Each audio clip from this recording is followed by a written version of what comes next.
Fanatics isn't just our name, it's who we are. Loyal, passionate fans dedicated to our favorite teams and to the sports we love. That's why we're honored to be able to offer fans the world's largest collection of official sports apparel and sports jerseys from all the leagues, teams, and players you love.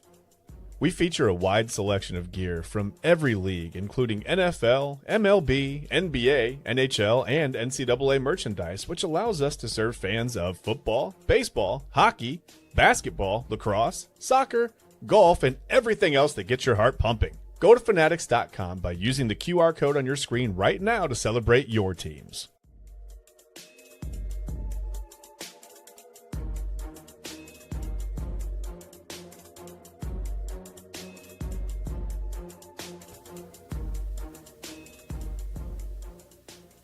And welcome into another episode of Inside Edge Primetime here on the Inside Edge Network. Chad Bryan to my right, your left. I am Eli Moon. Welcome in, everybody, to a Wednesday edition of Primetime. A very busy Wednesday edition. A lot to talk about. The Cavs were in action here against the Atlanta Hawks in a very playoff atmosphere type game. So we'll talk about that. We'll talk about the Guardians. They were in action against the Royals, concluding that series against Kansas City earlier on today. And then, of course, we have our Wayback Wednesday and a trip into what happened on April 8th, way back. And maybe it wasn't a Wednesday, but you know what? We'll discuss that at another time. But nonetheless, we got a lot to talk about. Before we dive into it all, Chad, Bryan, how are you feeling, my friend? I'm good. Listen, there's Wayback Wednesday is loaded. I told you, I texted you. I was like, I had to pare it down. I had like 10 or 12 things. And I'm like, we can't do the whole show. Can't be Wayback Wednesday, right? It can't be. So I had to cut like 6 or 7 things out, man. Eli, we have 5 really, really good ones, though. I tried to do either big moments, Cleveland-related stuff. Man, there were so many big ones. But a lot of baseball stuff, obviously, because it's the first week of baseball season. But, yeah, Wayback Wednesday's pretty loaded tonight, man. Pretty loaded. Well, that gives you a reason to stick around. And if not, hey, Chad and I will keep you entertained all the way throughout. So I think that's a good enough reason to stick around as well. Thanks for tuning in for the first time. If you are tuning in for the first time, give us a follow Inside Edge Net. If you've been sticking with us since September, you know the drill. We're going to get into a lot of fun stuff and have our own spin on it. We'll start with the Cavaliers here as they defeated the Atlanta Hawks 122-116. Yeah, in a game that, Chad, you know what? I know a lot of people aren't supposed to put a lot of stock in the April games, and there's a lot of talk here in this city about, well, should we be worried about, the Cavaliers? Should we look into regular season games with a lot of, does this matter, I guess, type of feel to it? And I will say that we should, at this point, with about 4 games now, 3 games left in the regular season for the Cavaliers, should be looking at some of these games where, okay, where are you trying to go playoff-wise? And I get it. I'm not going to say the Washington Wizards in a few games are going to be a measuring stick of where the Cavaliers are going to end up in the playoffs. But I do think a game against the Atlanta Hawks, a team that could end up as the 5th seed, a team that you could play in the first round if you're the Cavaliers, is a game that you obviously want to win. And the Cavaliers do come up with a victory. They win by 6 points. And in the victory, Donovan Mitchell and Evan Mobley both looking very dominant. Mobley with 22 points, 19 rebounds in the win. And then Donovan Mitchell with 31 points. So, Chad, I guess, what are your thoughts on this Cavaliers team? I know that we've had a lot of thoughts here on this show, on the network. But just with the Cavs right now, it seems like there's a lot of questions. And 2 biggest ones are, can they stand defensively strong? And can they stay healthy enough to battle the likes of Boston, New York, Detroit even, who's getting Cade Cunningham back, obviously? Yeah, nice little acquisition there, right? Just right. Free piece to pick up. But yeah, no, I think the Cavs, listen, they're right in the middle of the road, defensively. As far as points per game go, anyway, it seems worse lately, but they've been playing pretty well. I mean, they've won a ton of games recently. So yeah, they're giving up a lot of points, but they're They're winning basketball games. They're not really healthy. They're really hard to get a gauge on right now. It's just it's I don't know. It feels hit or miss going into the playoffs, right? Like all the years that we're really excited, the last couple of seasons, we've been super excited to get into, this is the year, the Eastern Conference Finals. Like, we're going to get to game 6 or game 7, whatever it is. But they keep losing in the second round. So I don't know how to feel. I guess I'm cautiously optimistic, but it feels like the other shoe could drop at any second. And yeah, I mean, Mobley looked great. Like you said, 22 and 19, that's good. That's what you want, right? You'll take that. But yeah, I mean, Jared Allen has to be healthy. The knee thing concerns me with him because we've talked about it before. I mean, you need he and Mobley to be out there at the same time and playing well together and playing off of each other. And you just want them at their peak when they head into the playoffs here in a few days. I mean, it's just a few days away at the end of the season, just like whatever next week. I don't know. I really don't know how to feel about them right now. Like I said, they're playing well now. Like you said, it's hard to put stock into April games. I mean, April games are what they are. It's nice when you're winning games against what could be your first playoff opponent. I mean, whatever that does psychologically, but I mean, things look totally different in the NBA in the playoffs than they do in the regular season. So again, it's really hard to tell right now. Yeah, in 2 games left, I misspoke there and said 3. 2 games left against the Hawks, the same Hawks team, and then Washington for the Cavs. So we'll keep an eye. They'll go to Atlanta, and then they are back home against Washington. I think it's going to be interesting. The Cavs kind of can dictate a little bit if if Atlanta gets that 5th spot. Mm-hmm. And, I agree with you. There is a lot of variables up in the air. Is James Harden going to be able to step up if we need him in a game 6 or a game 7? Yeah.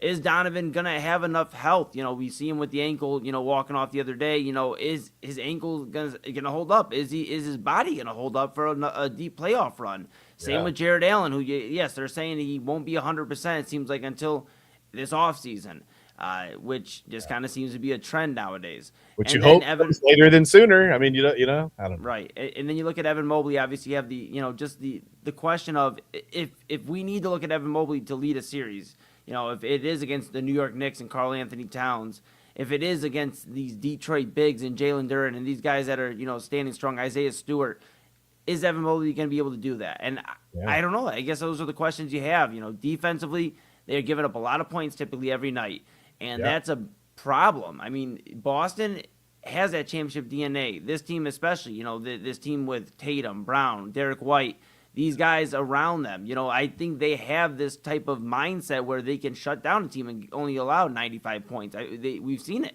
So, with the New York Knicks, who are able to really go as far as Jalen Brunson takes them in that squad, it's going to be interesting to see where the Cavaliers fall. But one thing's for certain, with Detroit locking up the number one seed and the Cavs having a top 4 seed, it seems like they're going to fall into a spot where they might be able to go against Detroit. Now, I'm not sitting here and saying we need to mathematically figure out how to get against Boston in the latest round possible, and the Knicks possibly we don't have to play them.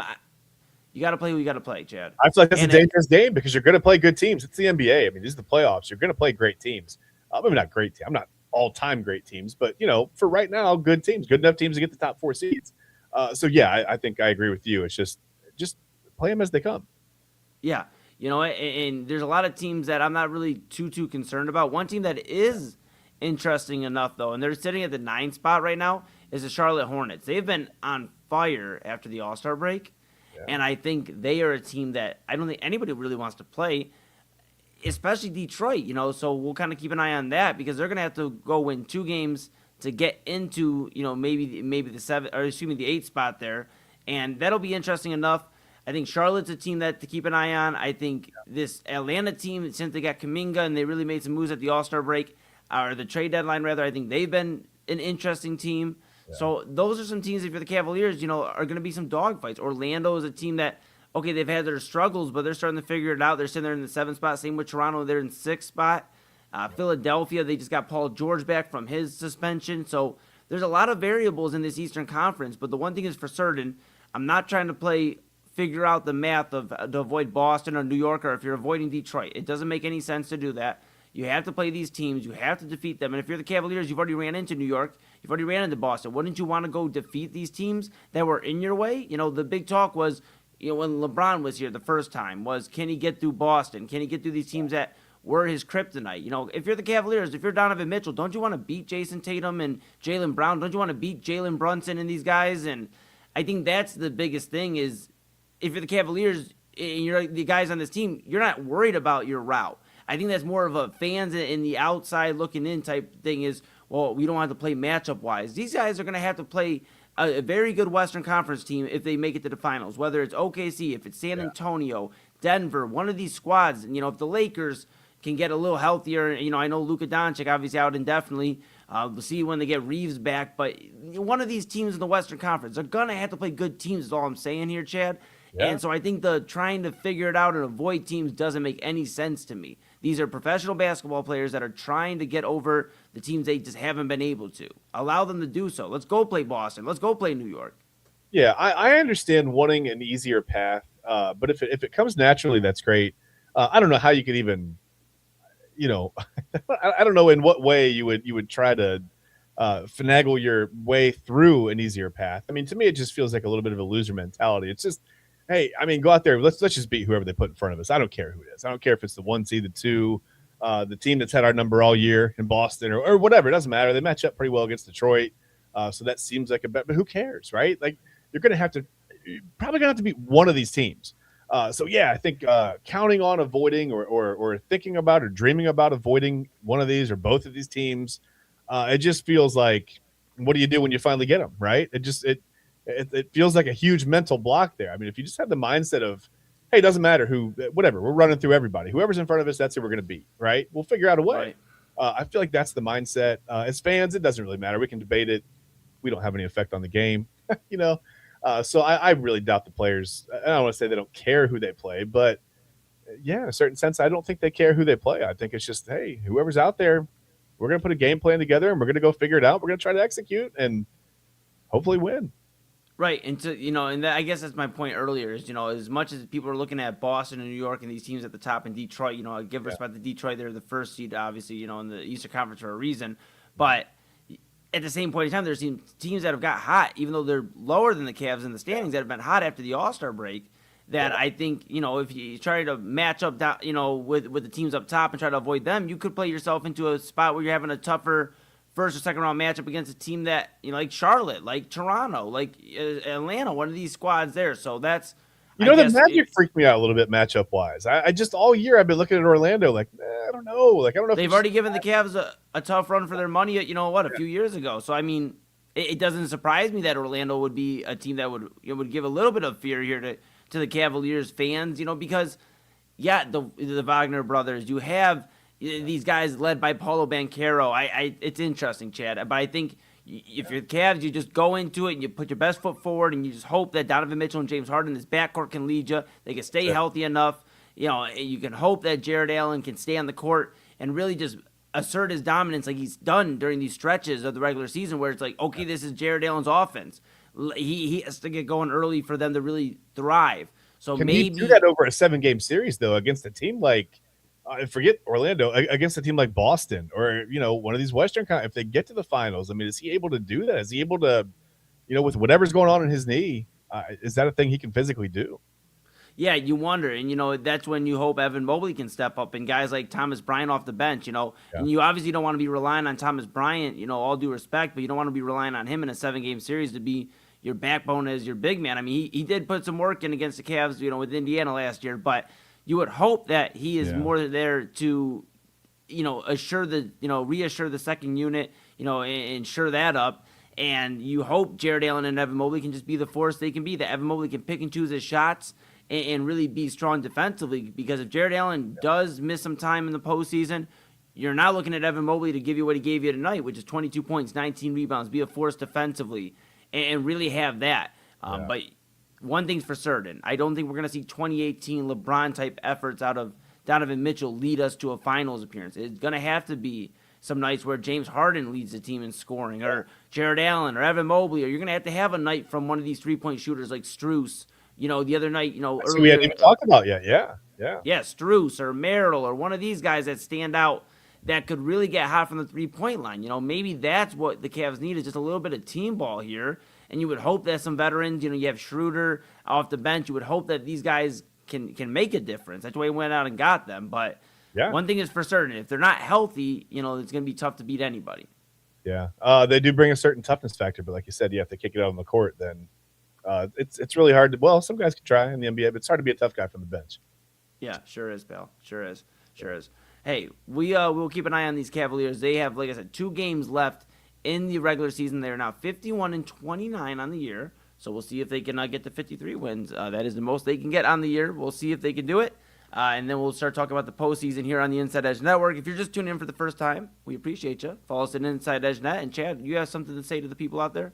I just was going to ask you, Eli, if you thought after the Cavs start, after the first 15, 20 games of the season, if you thought we'd be sitting here talking about them possibly getting the 53 wins.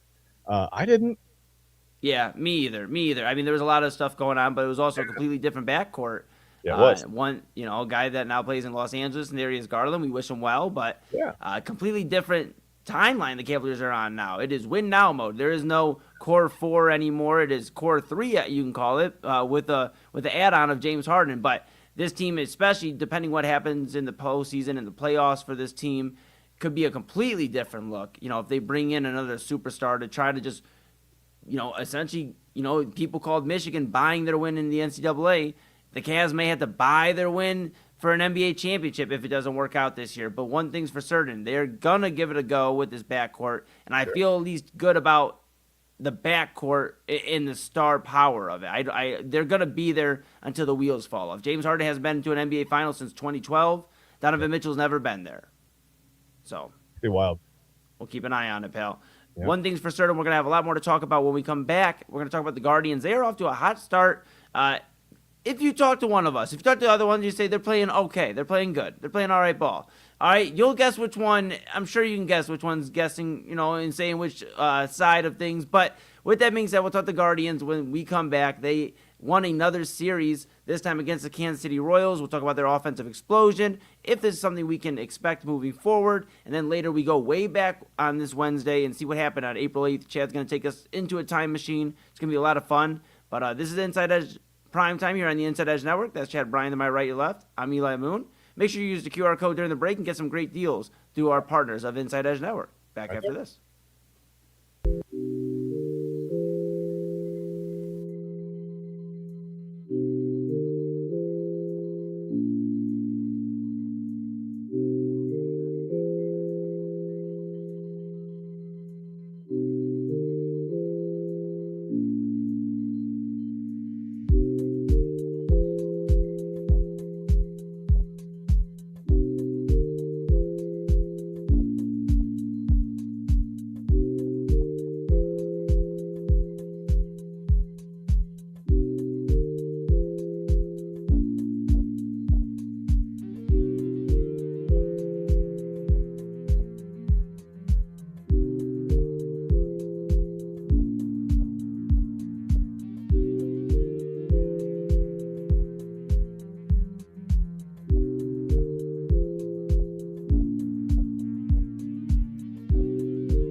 Hey, I got something to show you guys. Take a look. It is spring. Happy spring to all of you. Take a look at what we have here for you from AlleyRoseFragrances.com. Beautiful spring scent candles here for you. Hand poured with premium fragrance and essential oils. How about this? Our coconut soy wax candles bring fresh, uplifting spring scents to your home. Made with clean, natural ingredients, they're a mindful choice for sensitive spaces and those who love effortless seasonal fragrances. You got to check it out right now. There's the soft bloom and the lemon bar candles, all healthy ingredients, all from AlleyRoseFragrances.com. And if you're a first-time customer, use the promo code InsideEdge20. That's InsideEdge20. Get this for yourself, for your friends, family, everyone.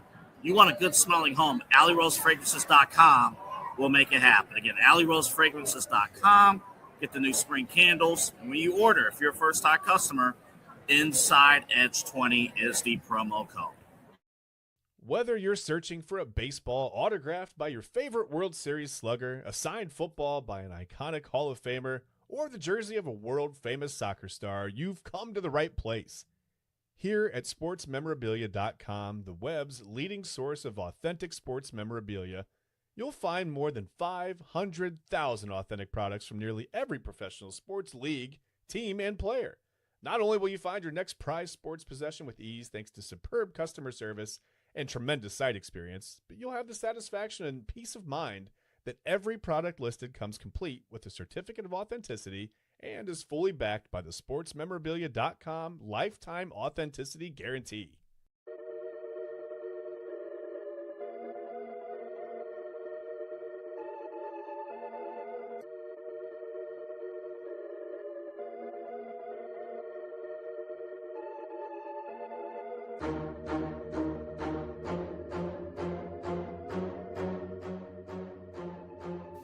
And welcome back to Inside Edge Primetime here on the Inside Edge Network.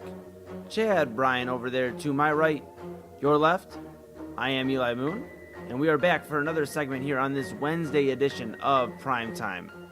We appreciate you tuning in, and we also appreciate the Cleveland Guardians, who have been on fire in terms of winning series to start the 2026 MLB season. They have went into a battle against Seattle. They tied 2 games.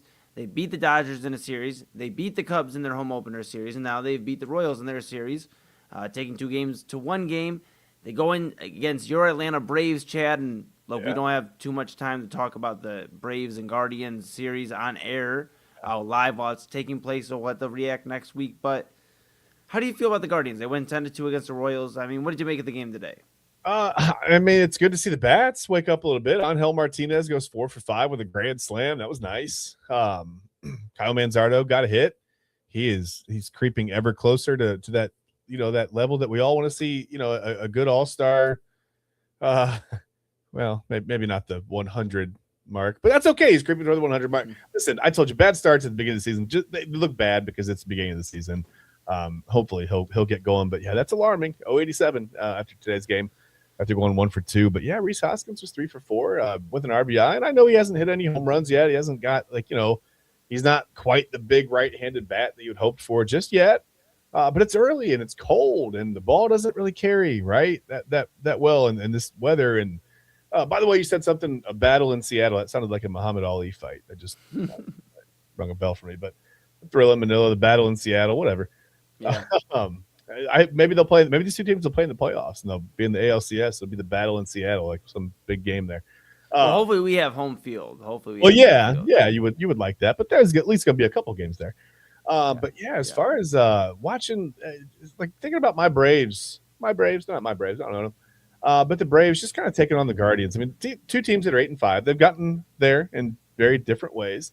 I think the Guardians have outscored their opponents by 3 runs, and the Braves have outscored theirs by 34. But I don't know. I just feel like the Braves are I don't know. I've seen them at the top of some power rankings, but I told you, I don't feel like – I don't know. It's like any day the rug is going to get pulled out from under the Braves. And the Guardians are kind of playing a dangerous game too. I mean, today was great. 10 runs today was awesome.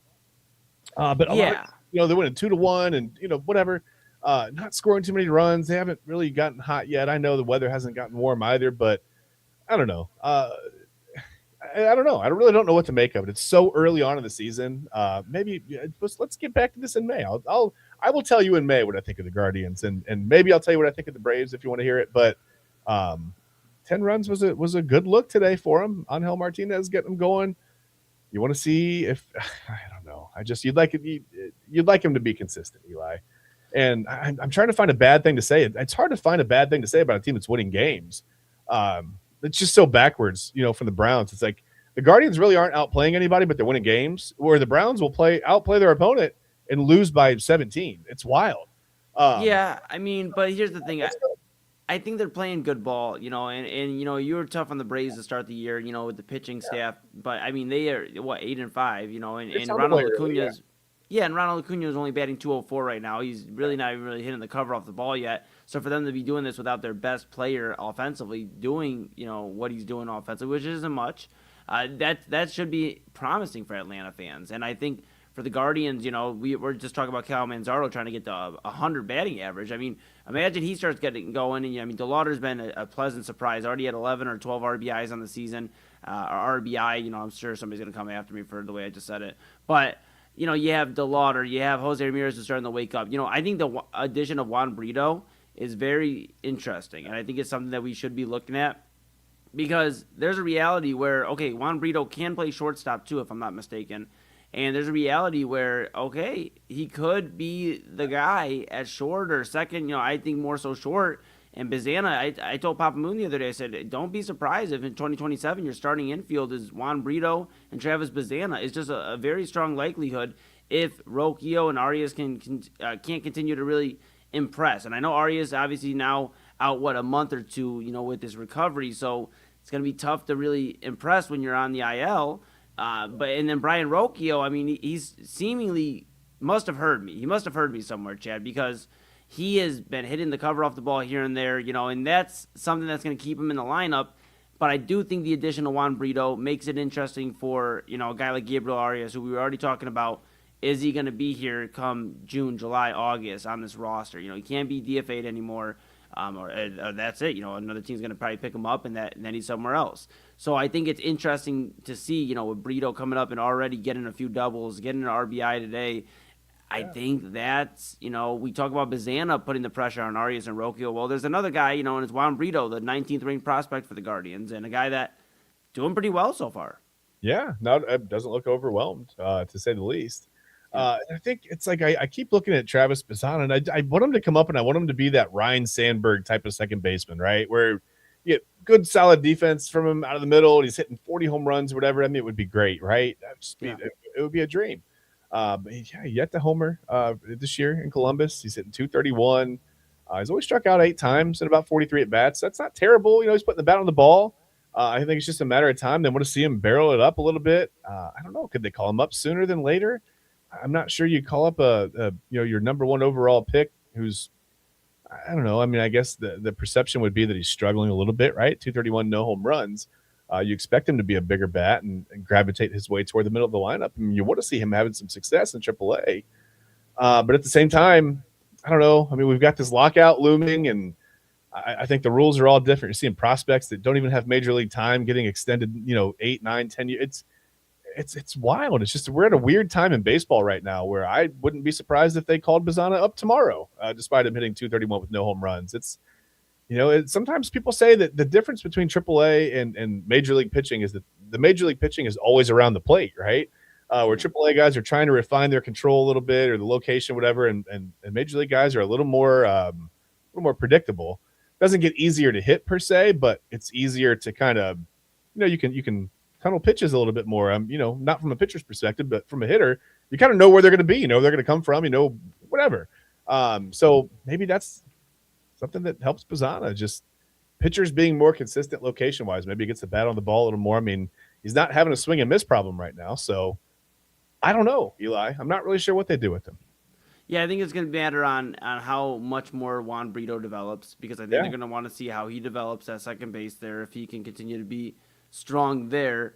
And then if Bryan Rocchio, you look at his batting average, like I said, he's hit the ball a little bit better in his last 5 games. Yeah. And that's not saying much. He's still on the year batting, 206. So not impressive. I mean, it's still early sample size, but we're starting to get some games, and we're 13 games in. We got a little bit of a sample size. And I just think that mixed with the experience of Juan Brito, how fast does he come around and become a guy that you can count on every day? That'll lead to, if you feel comfortable, Guardians, that is, the front office, the coaching staff, putting Travis Bazzana there in the starting lineup every day as well. Because you do want to think about it, do you want a bunch of younger guys in this roster? It seems to be the wave nowadays. The Pirates are doing it. A lot of these teams are doing it.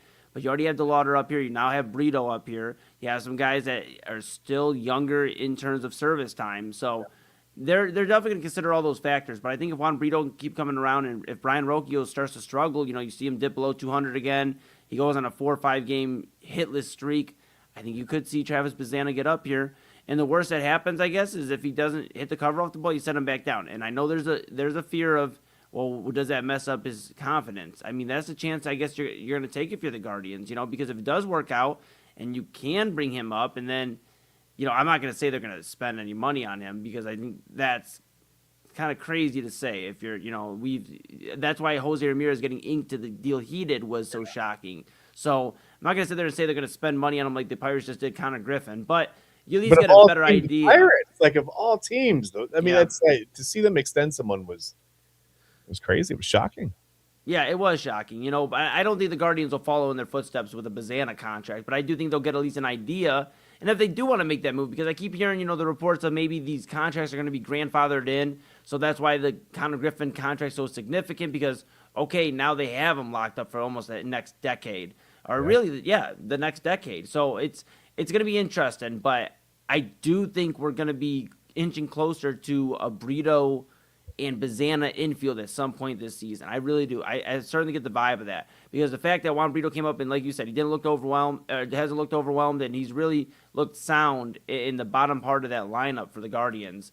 It's kind of what we're missing out of the infielders, is somebody hitting the ball. I mean, Manzardo's struggling. Arias, when he was healthy, was struggling for the most part. Rocchio's been struggling. Jose's starting to get it. I'm not worried about Jose Ramirez, but he was even struggling for a moment. So the infield as a whole was not hitting the ball. So it's a nice warm, welcome, and welcome to Cleveland, Juan Brito. We will take the hitting, and so far so good.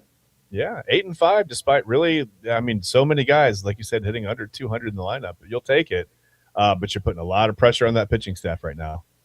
Yeah, and Cantillo looked good today. 9 strikeouts, an earned run, 5 2/3 innings pitched, and he's looked good. Tanner Bybee, I know the other day I get the loss, but he still looked strong in defeat. Gavin Williams, these guys are looking all right, and that's really why you hope that Manzardo can turn it around, that you can get some pop out of some of these other guys in the offense, and maybe some like consistent production out of the catching position. We talked the other night, is it Bo Naylor? Should we get Austin Hedges some more time? There's other guys down there. We could look at the catching position. Maybe David Fry gets a few more at bats. Who knows? But you just hope that there's more production out of this offense, because you don't want it to be June, July, and these guys are having to go 7-8 innings strong. Pitch over 100 pitches.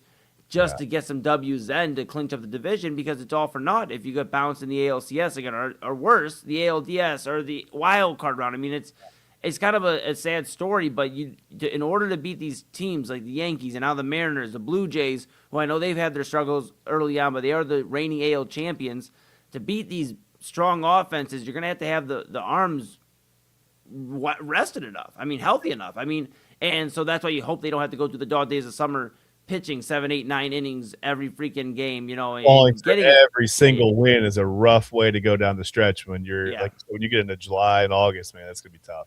Yeah, absolutely. So you just hope that Hoskins can keep hitting the ball. You hope that Brito can keep hitting the ball, and maybe, just maybe, you need a Travis Bazzana to get up here and I get he's not hitting the ball very well in Columbus.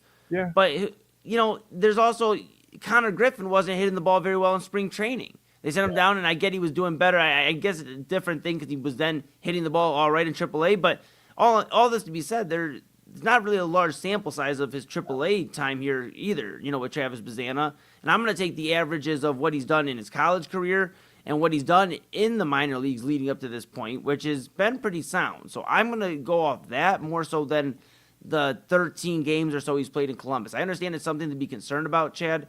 As far as do you bring him up in the midst of all this? Maybe you give it another 5-game stretch. But I do think if Brito keeps playing well, this next 10 games is going to be where they decide if it's an early call-up or if they're going to wait closer to the All-Star break, the trade deadline, things like that. Gotcha. I want to ask you a question, but real quick, I saw a thing where Connor Griffin he's the youngest player in the majors. He's the only teenager in the majors. But if he had reported to the High A Florida Gulf Coast League, he would be one of the 25 youngest players there. I just thought that was crazy that he's in the majors. Wow. He's looked a little overwhelmed at times, but I mean, give him a break, man. I mean, he was just in high school. Like, how long ago? You know what I mean? Like, it's a big jump. So hopefully he'll be okay. No vested interest in the Pirates, but I don't know. I always like to see young prospects come up and do well. So I thought it was wild. I'm sorry, real quick before your question. Yeah. While you're on the Pirates, I saw there was a scrum with Paul Skeens, and he talked about Connor Griffin. And at the end of it, he said, he's going to be it's awesome. He's going to be the face of the Pirates for a long time. Paul Skeens said that about Connor Griffin. Paul Skeens, who, could be due for a contract with the Pirates if they wanted to ink him.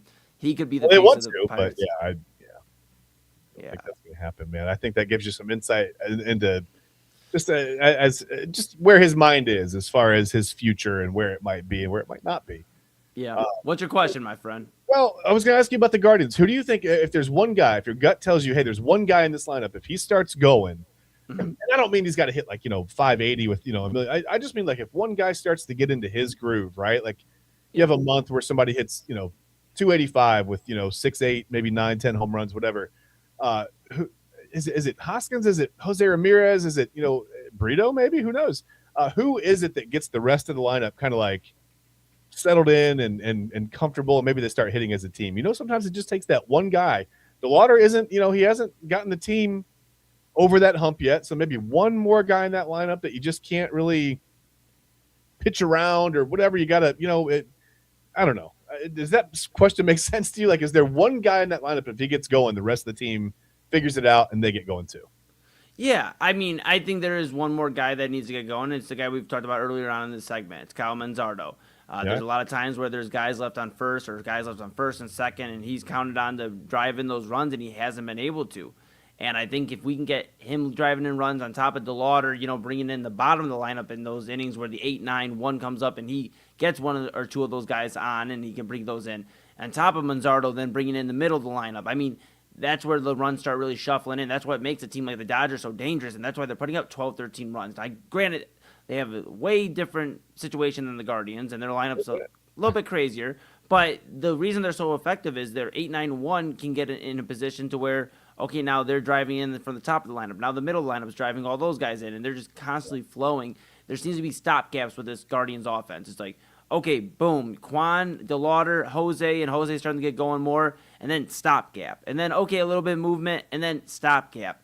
Yeah. There's not a flow, and it needs to be like water, this Guardians lineup, and flow a little bit better. And I think if Manzardo can start driving in some more home runs, now you have some real threats with Manzardo, DeLauder. Every now and then Hoskins goes yard. I mean, Jose's going to get going. I know, and I'm sure there's somebody out there somewhere freaking out that Jose Ramirez isn't having the best of starts. He will figure it out. I mean, he's got a lot going on. He's also having a very emotional, I'd say, start to the year. I mean, he's not going to acknowledge that, but, I mean, he just signed an extension, which is probably his last contract, I'd say, as a professional, if not his second to last contract as a professional. And, you're looking at that. He's going to finish his career here in Cleveland. He just got the most games ever played as a Cleveland Guardian with, 1,620 games played as a Guardian, now 1,621. Yeah. So it's got to be an emotional start to the year. So I think I'm going to factor that in a little bit too. And he'll be fine. I'm not concerned about Jose Ramirez. Who I am concerned a little bit right now is Kyle Manzardo. So if he can get going, then it's a completely different discussion. I think this offense can be consistently good, Chad, and that's where I'm at. Oh, we lost you. 087 is a tough look. Oh, my God. All right. We got you back. We got you back. We got you. All right. Yeah, I just said 087 is a tough look. That's all. We could have gone on without me. Nobody needed to hear that. 087 didn't need to be repeated. But, yeah, that's a tough look. It sure was. Sure was, pal. Sure was. Well, hey, we'll take a quick pause here. We keep an eye on the Guardians. They're 8-5, and they go into a battle against the Atlanta Braves, and then St. Louis. So it's gonna be fun as they take on some more National League teams. And we'll keep an eye on it here on Inside Edge Network, on Inside Edge Primetime. That's the show you're watching right now. That's Chad Bryan to my right, your left. I'm Eli Moon. When we come back, we're going to go way back. On April 8th, you'll never guess what happened. Well, Chad figured out. He did some deep diving. So we'll see what he found. We'll do Wayback Wednesday, and we'll put a bow on this thing here. Again, Chad Bryan to my right, your left. I'm Eli Moon. Inside Edge Primetime here on the Inside Edge Network. Back after this.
Clean energy, bold flavors, no jitters. See why people won't shut up about Dubby. Clean energy, no jitters or crash. Helps you lock in and focus. Over 15 absolute fire flavors to choose from. Visit Dubby.gg and use promo code InsideEdge10.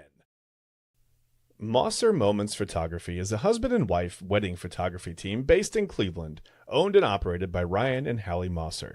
For the past 10 years, they've captured more than 100 weddings across Northeast Ohio and beyond, always working together as a true two-person team. Their style centers on authentic, emotional storytelling, documenting the real moments between two people in love and creating images that feel natural, comfortable, and true to the couple. Rooted in Northern Ohio, but inspired by their travels, Ryan and Hallie bring a warm, personal approach to every wedding day. Their work blends experience, consistency, and a genuine passion for helping couples relive their best day through timeless photography. Learn more at MosserMomentsPhotography.com.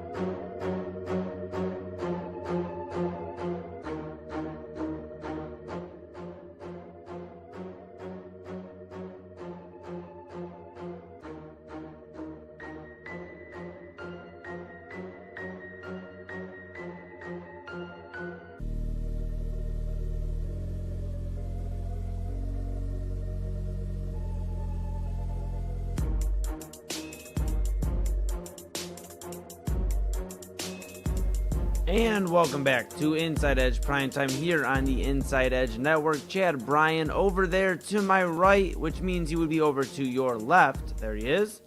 I'm Eli Moon. This is Inside Edge Primetime on this very own Inside Edge Network. If you're just tuning in for the first time, we appreciate you. Give us a follow, Inside Edge Net. If you're just tuning in, it's in September. Thanks. You know where to be, which is right here with Chad and I. Reminder, Midnight Run with us. Returning Midnight Run with Anthony Alford. Midnight to 1 a.m. here on the Inside Edge Network, so stay tuned there. Chad, now I know I got you worked up, man. I was talking about the Atlanta Braves playing the Guardians. I get it. I know big series coming up early on. I mean, it basically determines the entire season. You have some thoughts on the Braves and Guardians series, or just the Braves themselves, my friend? Is that right? As all series do in April, I think it determines the entire season. Yes. No, it's more of a warning. I was going to say, I don't know if you saw, so the Braves played the Angels last night. Reynaldo Lopez and Jorge Soler got a little up close and personal. So Jorge Soler just absolutely owns Reynaldo Lopez. Hit a bunch of home. He's hit like over 500 against him. Has a bunch of home runs. And early on in the game, Soler hit another home run. Right, that Lopez ended up hitting him in the arm near the wrist. I get it, Soler. You're going to be upset. You get hit in the wrist, especially this early on in the season. It's a dangerous spot to get hit, right? And you got to be thinking it's because of whatever, all the success. Listen, Lopez had 2 strikes on him. He had some success going up and in. I think that's one of Soler's kind of cold spots, right? Fastballs up and in. A lot of guys aren't really comfortable pitching up and in within that strike zone, that little, corner of the strike zone up there, whatever. And it gets away from some guys.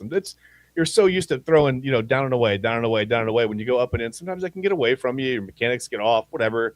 The release is early, whatever it is, right? It can sail on you. And when it sails on you, when you try to go up and in, it goes further up and in, right? It gets close to the helmet. That's what happened in a later at bat. So I think Soler took it a little bit personally, but my whole point is Guardians and Guardians, don't mess around Braves manager Walt Weiss, all right? I don't know if you saw Weiss take down Soler in the middle of that fight. First of all, he's a black belt in Taekwondo. He snuck right through the whole Braves coaching staff. And it wasn't just to take down Soler. I mean, they're friends, right? Soler helped the Braves win a World Series in 2021. Everybody loves him. Weiss was just in there. He was the bench coach at that time. He was just going in there to protect Soler. You could see another coach immediately fall on Soler and kind of cover him up so nobody could jump on him, whatever. I think it was just trying to keep him from getting suspended for a bunch of games because Soler was in there throwing haymakers, man. And I don't know what Reynaldo Lopez was doing. He was fighting with the glove on one hand. He had the ball on the other. He hit it with the baseball. It was a weird fight, man. But yeah, just keep an eye on Walt Weiss. Don't mess around when he's in the room. Don't make direct eye contact. When you address him as sir or Mr. White. I don't know, man. Coach Weiss. Yeah, Coach White, he impressed me, man. I just taking down Jorge Soler was a nice form tackle. So Walt Weiss with one more tackle on the season than I expected out of him. That was pretty good. All right. Well, there's our update. There's our update on the Braves, and Soler and Lopez. Yeah, 7 games are both appealing their suspensions. Yeah. So we'll keep an eye on that. Another thing we'll keep an eye on here, Chad, before we go to Wayback Wednesday, is of course our friends over at Mentor High School, Memorial Middle School, Shore Middle School, and the Mentor Public Schools. I'm gonna go ahead and pull up the link here. Something really cool. Go ahead. There's the link. Go.rallyup.com/Music Mentors 2026. For those just wondering what that is. And Music Mentors is a nonprofit booster organization that serves the Mentor Public Schools bands, like I mentioned, Memorial Middle School, Shore Middle School, and Mentor High School. The Music Mentors organization consists of the parents, the teachers, the students. They're working together to promote music in these schools. And Music Mentors supports Mentor High School's Fighting Cardinal Marching Band and its 175 students. So 100% of the proceeds here are going to go from this fundraiser to the Music Mentors Scholarship Program, which provides scholarship for our band seniors in the Mentor Public Schools. So go to go.rallyup.com/Music Mentors 2026 to donate and win cool prizes. Over there at the 2026 Music Mentors Scholarship Program raffle. Again, this is to support Mentor High Schools. And for me, who I'm a big music guy, obviously I'm part of the collective La Hele. I book shows here and out of state. Music's super important. It's changed my life. It saved my life many a times. And I think it's super important and something that you should, anybody out there seeing this link, go and support, help the people, and the kids in the arts that are, one day going to be your next favorite drummer, or your next favorite trumpet player, or, your next favorite singer, whoever. But creative juices and flows have saved my life. And, that I think this is what a lot of these high schoolers are looking for, something like to get the blood pumping on a Monday or Tuesday and to find a passion. And, I'm blessed that I was able to with music and here on the Inside Edge Network, but music is definitely super important to me and important to this cause. So go out there, go.rallyup.com/Music Mentors 2026, Chad. That's the link, and go support. Yeah, we are happy to support the fine arts in school. You got to have it. Everybody. It's sometimes it's hard to find your thing, your niche, man. Until you never know what it could be, right? So we got to have plenty of different options. I think for kids in school, man, they need to be able to explore these kinds of things and have having a good music program. I think it's essential. So yeah, we're happy to support that. Absolutely. So you see the link there. Go ahead and support. And we'll be letting you know all week long here on the Inside Edge Network how to get there. But we'll be supporting, and you do the same out there. So we appreciate you. Yep. All right, Chad. The floor is yours, pal. We are going to go way back on this Wednesday. Is that what I heard? Yeah, we're going way back. We're not going as far back. We're not going to go visit Bumpus Jones again. We're going to leave him alone. Okay. Quite honestly, he looked a little bit angry that we disturbed him. So I'm gonna let him lie. We're not going to.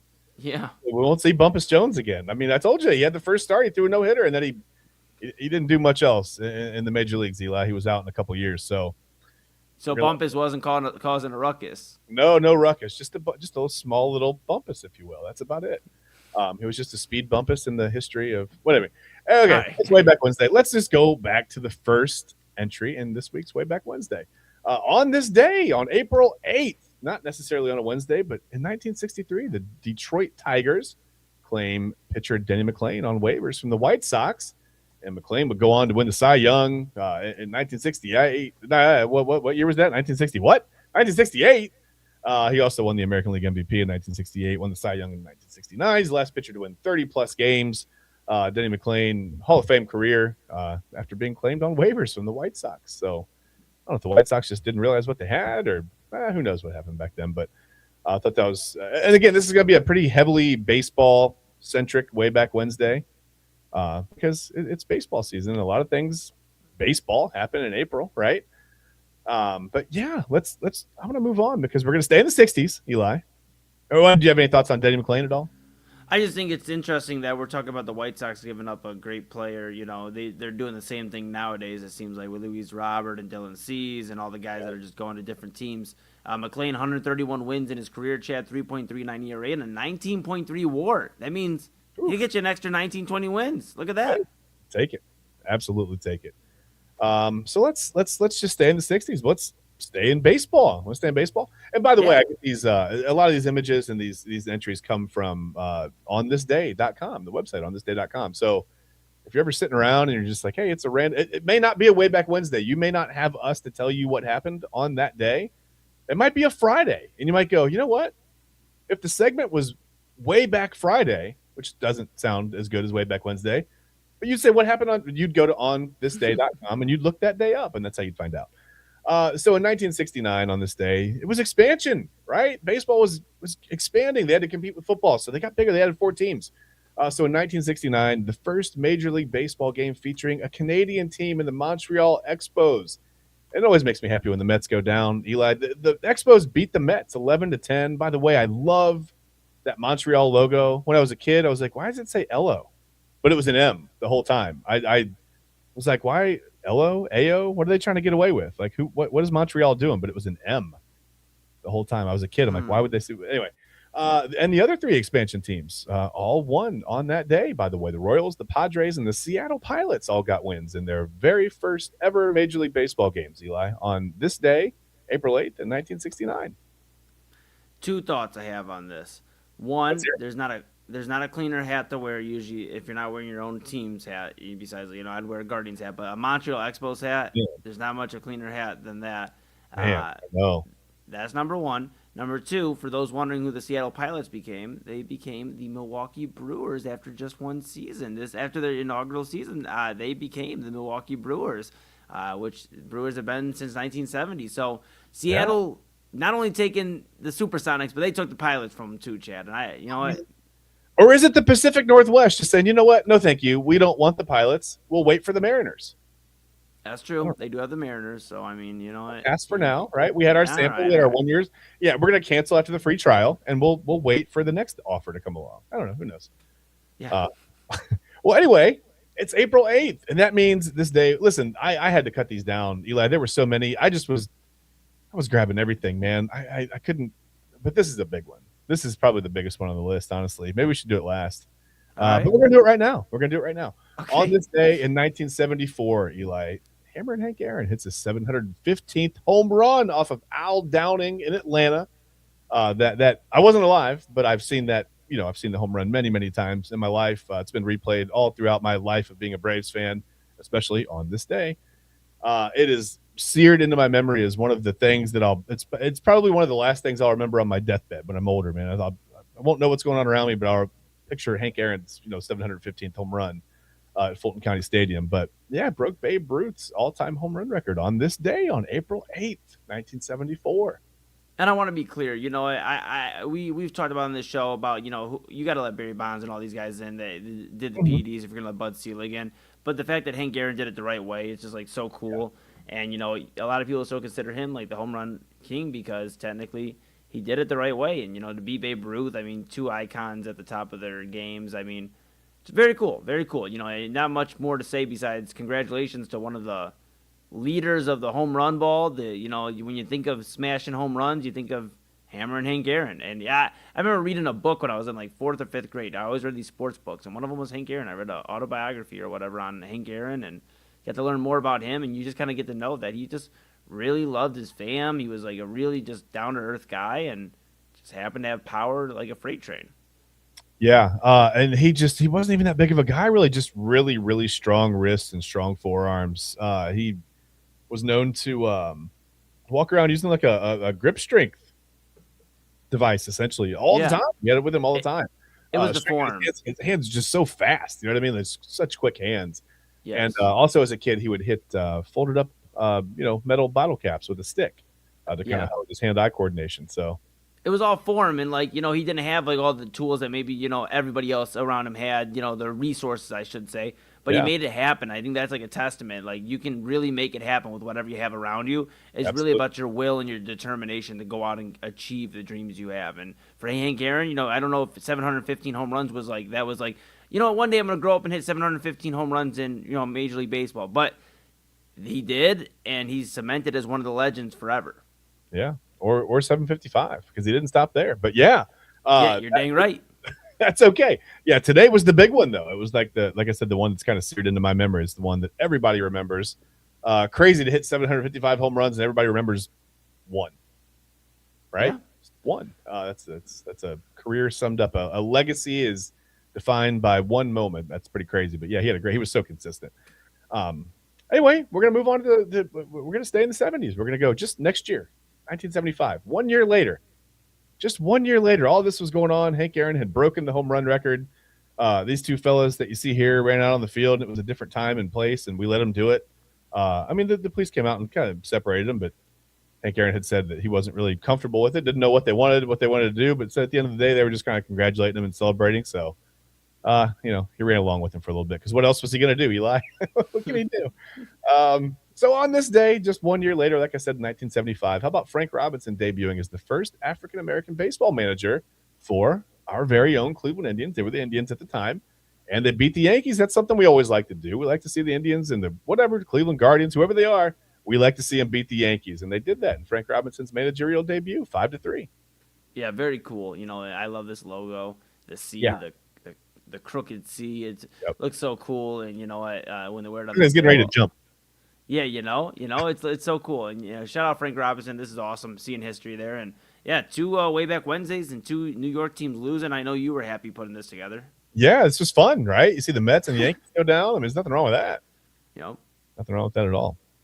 Well, we got to skip a couple decades. We gotta. Okay. This is like Quantum Leap. You never know where you're gonna end up. You don't know whose body you're gonna jump into. Remember Quantum Leap? That was a great show. Okay. Show my age. You probably don't even know what I'm talking about. I was like, Quantum Leap. Quantum. Leap. All right, the next one, Chad. The next one. You can Google that when we're done here tonight. But let's move on. Our post game show, our post game meeting will just be us watching Quantum Leap for everybody else. That's it. We're just gonna watch a couple episodes. We're gonna binge a couple episodes of Quantum Leap while you guys watch that. Yes, sir. We can't show you Quantum Leap. That would probably be a copyright violation. Oh, anyway, we would be so done. That would be it. That would be the Outside Edge Network, because we'd be looking in. Anyway, Eli, the year is 2001, right? Just picture it. And Tiger Woods wins his. I don't have another part of the graphic, unfortunately. It looks very blank over there. But Tiger Woods wins his second Masters, his 6th major. We had just started to introduce ourselves to the red polo Tiger on Sundays, and that whatever, that stalking walk up the final couple of fairways, whatever, you kind of got used to Tiger Woods a little bit. So he wins his second Masters, wins his 6th major title. But the point of sharing this, Eli, there's an underlying story here, and so Tiger. I don't know why they showed David Duval in there. I'm not really sure what happened there, but whatever. I guess he was just 2 strokes ahead of David Duval. So there you go. Duval finishes second, and he gets on our Wayback Wednesday graphic. Congratulations to him, first of all. But the fun thing is Tiger and Phil Mickelson were in the final grouping, right? On this day, they were neck and neck. So they were. There's a famous story about them walking. They really weren't saying anything to each other because they were focused. They were playing golf, and they were trying to win a championship, right? Trying to win a Masters. And at one point, Phil Mickelson goes. It was on the 13th hole, and he takes out his driver, right? And it was like a right to left kind of a thing. Mickelson's a lefty, so he hits it nicely. Gets a huge booming drive, and then Tiger comes up with his 3-wood and out drives Mickelson on the hole. Phil Mickelson's looking at him like, wow, that's insane, right? I just gave that thing everything I had, and he out drives me with the 3-wood. All right, well, whatever. So the next hole, same thing happens, whatever, and they're kind of talking. They finally start talking to each other a little bit. Tiger Woods is like, well, it worked on the last hole. Let's hope it works on this one. Again, out drives Mickelson. Same situation. Mickelson goes right to left, beautiful drive. Tiger goes up there with the 3-wood and out drives him. So, and he would go on to win or whatever. But Eli, my point is, at one point, Tiger Woods was a very good driver. Way back on not today. A Wednesday, maybe on a random Wednesday. Could have been a Wednesday. And that's your edition of Wayback Wednesday here. Chad Bryan went way back and found all those facts, so you now know what happened on April 8th, way back. And with that, we're going to take a dive into some final thoughts here on this Wednesday and put a bow on this edition of Inside Edge Primetime. Chad, would you like to put some final thoughts on this edition first? Yeah, I'll go ahead and roll it over. Let's. Is it too soon? Yeah, way too soon. Okay, way too soon. Right. Well, he was fine. Nobody was hurt. Okay, listen. Braves Guardians this weekend. It's gonna be fun. Friday, Saturday, Sunday. Unfortunately, Eli, we do not. Maybe we do a Friday night show now, right? We got to talk about this series, but yeah, we do not get to react to this on air. But Monday night we'll talk about it. I'll see you Monday on Inside Edge Primetime right here on the Inside Edge Network. We'll talk about it. It's going to be a good series. I'd like to see, like I said, two teams with just completely different styles. The Braves kind of coming off this Angels series where they took 2 or 3 from the Angels, and they I don't know. I mean, sometimes a fight can forge you together a little bit. The Braves never really have any chemistry issues. That's one of the tightest clubhouses in baseball, really. And it has been for quite some time. And that's why that move in 2021 was so shocking when they brought in all those out, Soler and Jock Peterson, and brought in everybody and just completely changed that team. They shouldn't have been buyers. They should have been sellers. They were way, way back in the division, but somehow they came back, got into the playoffs, and snuck into the World Series and won it. So don't be too alarmed on either side. I mean, if the Guardians come in and sweep the Braves, I'm not going to be alarmed, right? If the Braves happen to sweep the Guardians, don't be alarmed. It's early. 8-8 is not a death sentence. Trust me, that Braves team was a good, 5-6 games below 500 at the All-Star break, and came out firing at the trade deadline and adding to their roster. I mean, it didn't make any sense. So you just never know, right? You can catch fire at the right time. Look what the Guardians did last year, 15 and a half games back, and came back and won the division. I mean, yeah, it ended probably a little bit sooner in the playoffs than you would have liked, but my point is, don't get too worked up in April. Just, give them some time, and whatever happens this weekend, enjoy the fact that baseball's back and the weather's getting warmer and we're inching closer to summer. That's all I've got. Absolutely, and I'll piggyback on that. Just enjoy, the Guardians Braves this weekend. If you're a Cleveland fan, enjoy. If you're an Atlanta fan, enjoy. Me and Chad, I'm sure, will be going back and forth arguing about the series. But yes, it's not to panic, one way or the other. But definitely enjoy the spring weather. I was telling Chad before we got on the air, I'm like, okay, I think this is our last little break of cold weather. Today got a little bit warmer. Tomorrow, I think we're up to 70, and then 70s, 60s, and high 50s. Is what we're getting for the next week or so. So just start getting out in the warm weather, enjoying that. Go find something fun to do. Find a show, something to step out and do. Go to a baseball game. Baseball is back. Enjoy it, and just love your life and enjoy what you got going on, and find happiness in every waking moment you get. So with that being said, that is Chad Bryan to my right, your left. I am Eli Moon. We are Inside Edge Primetime here on the Inside Edge Network. Give us a follow at Inside Edge Net. Thank you for choosing us as Cleveland's digital leader and your source for sports, entertainment, and mental health conversations. We'll be back with you tomorrow, 10 o'clock to 11 p.m. And then, of course, we got a busy, busy weekend coming up, and we'll get you prepped for that tomorrow. So stay tuned in for that. Again, with Inside Edge Net on all the platforms here. But for Chad Bryan to my right, your left, I am Eli Moon. This is Inside Edge Primetime here on the Inside Edge Network. We hope everybody has a great rest of your evening. We hope you start your day off with some Midnight Run with Anthony Alford, which is at midnight to 1 a.m. here on the Inside Edge Network. Until then, we'll see you. Peace.